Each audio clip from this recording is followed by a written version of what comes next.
মানুষ এবং সর্বোপরি আমার দৃষ্টিতে দেখা একজন সাদা মানুষ। এই সাদা মনের মানুষটির আজকে ৬৯তম জন্মদিন। প্রসঙ্গত আমি আমার বন্ধুবর মিজানুর রহমানের সাথে আমার একটু কন্ট্রাডিকশন এই যে না বললেই নাই, সে আমার এই পরম শ্রদ্ধেয় ভাইয়ের শতবর্ষ জীবন কামনা করেছে, আমি তার বিরোধিতা করছি। আমি দীর্ঘ জীবন কামনা করি। ১১০ বছর যদি বাঁচে, ২০ বছর বাঁচে, আমার বন্ধুর কি কোনো আপত্তি আছে? আপত্তি নাই। সুতরাং আমি ১০০ পার করতে চাচ্ছি। আল্লাহ তাআলা যেন তার শতবর্ষ পার করে, আমি এই প্রার্থনায় মহান মালিকের কাছে রাখছি। আল্লাহ তাআলা যেন আমাদের এই প্রার্থনা, অমিত প্রার্থনা, অনিন্দিত প্রার্থনা মহান রব্বুল আলামিন যেন কবুল করেন।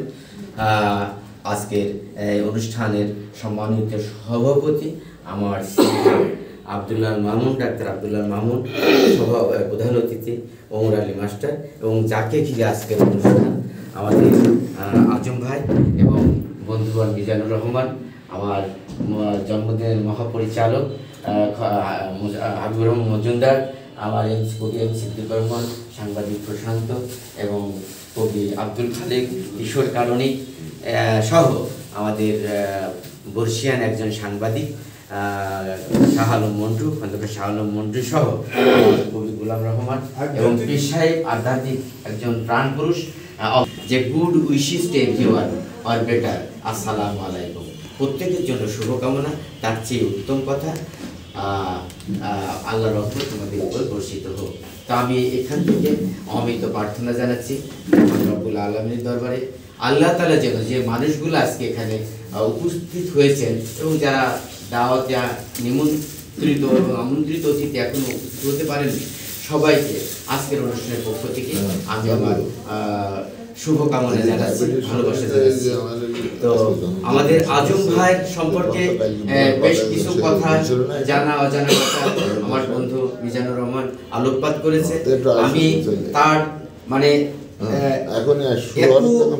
গুণান্বিত একটা মানুষ, মানে আমাদের চিরাচরিত একটা কথা আছে, মানুষ অনেক গুণের গুণান্বিত হলে আমাদের সামাজিকভাবে বলে যে অষ্টধাতুর মাঝি, এমন একটা কথা বলে।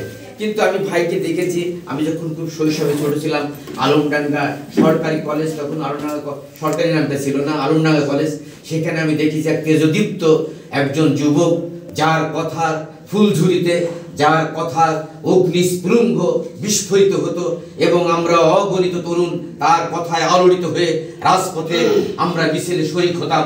যে সেই পরম শ্রদ্ধেয় ভাই আজম ভাই শুধু রাজনৈতিক অঙ্গনে না, ছাত্র অঙ্গনে না, ছাত্র বিপ্লবে না, আমরা তার দেখেছি সাংস্কৃতিক অঙ্গনে, ক্রীড়া অঙ্গনে এবং নাট্য অভিনয়ে, নাটক লেখা এবং নাটক অভিনয় মঞ্চায়স্ত করা, আমি সুনিপুণভাবে তার আমরা নাটক মঞ্চায়ন করতে দেখেছি। সেই থেকে সে জানে না, কিন্তু সেই কবি নজরুলের ভাষায়, ওই চাঁদ সে কি হয় প্রিয়সী তোমার, নিয়েছে টানিয়া মেঘের আড়ালে, সুদূরিকা সুদূরেই থাকে চিরদিন।